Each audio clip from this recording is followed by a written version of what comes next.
Para hablar precisamente sobre la creciente ola de violencia y los hechos recientes que se han registrado en distintas partes del país, saludo con mucho gusto a Gerardo Rodríguez Sánchez Lara, director del Departamento de Relaciones Internacionales y Ciencia Política de la Universidad de las Américas, Puebla, y colaborador también de este espacio del Heraldo Media Group. Mi querido Gerardo Rodríguez Sánchez Lara, muy buena noche.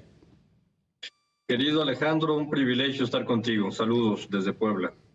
¿Qué está pasando, Gerardo? ¿Qué es lo que estás viendo? Hemos tenido una racha imparable de actos de violencia y lo que hemos escuchado por parte del jefe del Estado mexicano, Andrés Manuel López Obrador, ha dicho que se trata pues prácticamente de una campaña tanto del crimen organizado como del la propia derecha. ¿Cómo estás viendo las cosas? Mira, yo creo que tiene razón tanto el presidente de la República como el secretario de la Defensa, Luis Crescencio Sandoval, en el sentido de que también los organismos criminales hacen acciones de propaganda para amedrentar, causar temor en sus adversarios, principalmente otros grupos delictivos y a las autoridades locales, por supuesto. Esto para presionar el que no haya este tipo de acciones que vimos la semana pasada, muy contundentes contra el narcotráfico.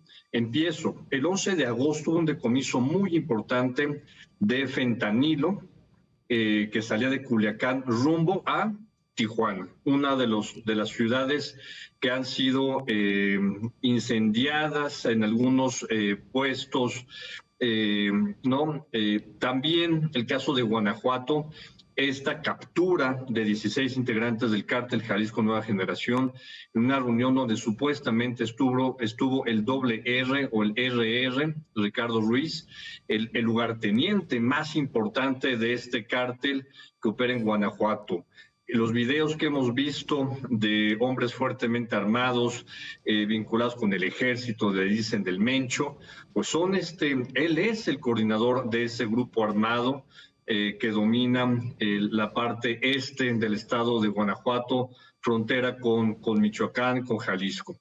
Entonces, es claramente una respuesta. Cuando vemos, Alejandro, con esto termino mi comentario, cuando vemos este tipo de acciones de extrema violencia de cualquier grupo criminal, subnacional, guerrillero, es porque hay algún tipo de desesperación. Y yo creo que las finanzas del cártel Jalisco Nueva Generación, del cártel del Pacífico, han sido fuertemente minadas en los últimos meses por las fuerzas del orden de México. Así es, en otras palabras, coloquialmente son patadas de ahogado prácticamente por parte de los representantes del crimen organizado. Ahora, lo que está aquí en discusión también es el enojo del presidente un poco por parte de los medios de darle cobertura extendida a este tipo de situaciones, pero creo que también es inevitable no entrarle al tema cuando ya las redes sociales lo están reportando en el instante, y que hacernos ajenos a esa situación, pues creo que tampoco se puede hacer, Gerardo. Mira, estos grupos criminales saben que vivimos en la época de los medios de comunicación y las redes sociales y que se magnifica esto, se amplifica la información. La verdad es que son pocos los estados, son pocas las ciudades en donde se están presentando estos hechos de violencia y están focalizados en donde existe una confrontación entre cárteles, entre el cártel de Tijuana, Jalisco Nueva Generación, el cártel del Pacífico. En el resto del país no estamos viendo esta situación, no es generalizada. También, Alejandro, creo que muchos colegas académicos, miembros de la sociedad civil y periodistas comentócratas han utilizado de manera irresponsable el concepto de terrorismo. Esto no es terrorismo. El terrorismo es cuando hay un objetivo político, que hasta donde entiendo, ni el Mencho, ni el Mayo Zambada buscan ser gobernadores de los estados o presidentes de la República o ganar curules en la Cámara de Diputados, en el Senado de la República. Entonces, son actos de extrema violencia que sí causan temor y terror en la población. No me queda duda, pero hay que ser muy cuidadosos también, como dice el presidente, de las palabras que utilizamos en los medios de comunicación, Alejandro. Sí, decía la secretaria de Seguridad que independientemente de los acontecimientos en el fin de semana, que todo está bajo control y que incluso ha habido menos homicidios que en otras fechas, independientemente de lo aparatoso que ha sido conocer estas imágenes. Y lo que llamaba la atención también demasiado era que decía, ya conocemos las causas, sin embargo, no las dio a conocer, se las reservó. Esto tiene que ver precisamente con lo que tú estás diciendo al inicio de esta entrevista, de que están siendo minados, han decomisado, y también entiendo que hay ciertos traslados de reos peligrosos a penales federales e incluso la posibilidad de a que algunos de ellos se les extradite a los Estados Unidos, y este es un cóctel de enojo y de ahorcamiento a los grupos criminales precisamente para reaccionar. Sí, y además tú lo apuntabas en tu columna del domingo, hay posibilidad también que haya informantes de otros cárteles contra el cártel Jalisco Nueva Generación, ¿no? Hay ese rumor velado, esa información que no ha sido confirmada, pero yo creo que es muy probable que eso es lo que esté sucediendo, y por supuesto infiltración de los agentes de inteligencia militar de la sección segunda del Ejército, por supuesto la extraordinaria labor que también ha hecho la Secretaría de Marina, con la captura reciente de Rafael Caro Quintero. Entonces yo creo que todo estas se suman a las famosas razones o causas que no puede explicar abiertamente porque es información de inteligencia estratégica, Alejandro. ¿Qué consideras, Gerardo, que va a seguir habiendo reacciones conforme pasen los días, o también depende del grado en el que estén siendo acechadas ya estas bandas para ver lo que, si es que ocurrirán reacciones de este tipo más adelante? Pues mira, hasta que no haya mayor patrullaje en las ciudades que están siendo asediadas por esto, porque muchos de estos estados tienen muy poca policía estatal y municipal, y ellos no quieren entrar a atrapar a estos criminales. La Guardia Nacional tendrá que seguir aumentando su despliegue en estos estados, ¿no? Con el crecimiento natural que está llegando a tener, no es menor, 120,000 elementos. Van a requerir seguramente estos estados: Guanajuato, Baja California, Sonora, Chihuahua, Jalisco, Nayarit, todo lo que es el corredor del Pacífico que está en disputa entre estos dos cárteles, mayor presencia para que no se presente esto. Y hasta que no se den con estos, la mayoría son jóvenes que los incitan, muchos de ellos a veces con dosis de droga, de alcohol, se envalentonan para hacer estos actos de violencia, ¿no?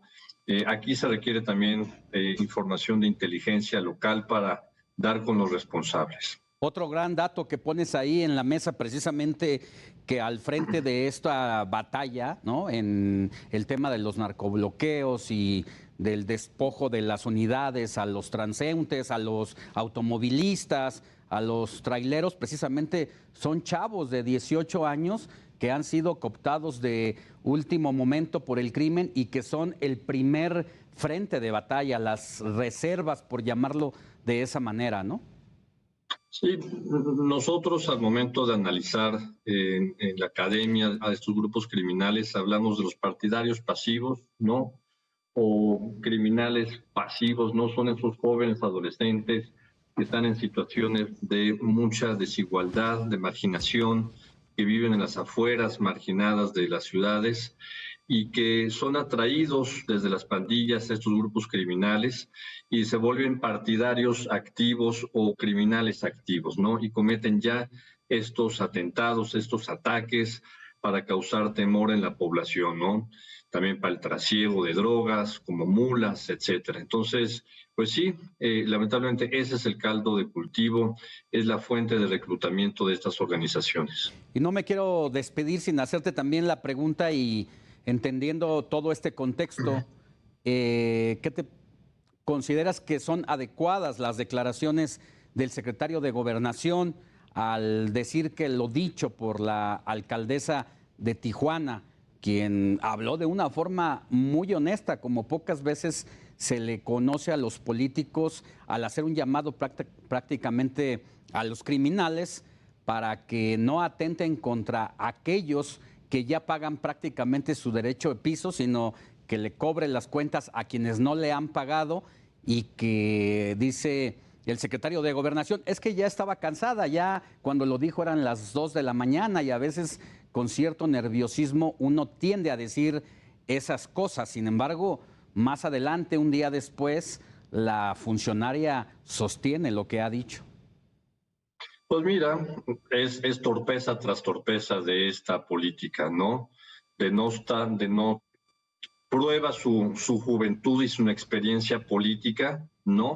No puede decir ese tipo de declaraciones, está abiertamente lanzando una señal de aceptación hacia estas actividades criminales, en lugar de que ella, en conjunto con las autoridades estatales y las fuerzas federales, se coordinen para que no haya exactamente esto, cobro de derecho de piso y extorsión, ¿no? Así es que lo menos que puedo yo adjetivar, Alejandro, son declaraciones torpes, por decir lo mismo, y debería de echarse para atrás sobre estos comentarios, Alejandro. Gerardo Rodríguez Sánchez Lara, director del Departamento de Relaciones Internacionales de la Universidad de las Américas Puebla, especialista en temas de seguridad en relaciones internacionales y colaborador de esta casa editorial. Muchas gracias, que tengas buena noche, un gusto como siempre. Un fuerte abrazo, Alejandro. Saludos desde Cholula. Hasta pronto.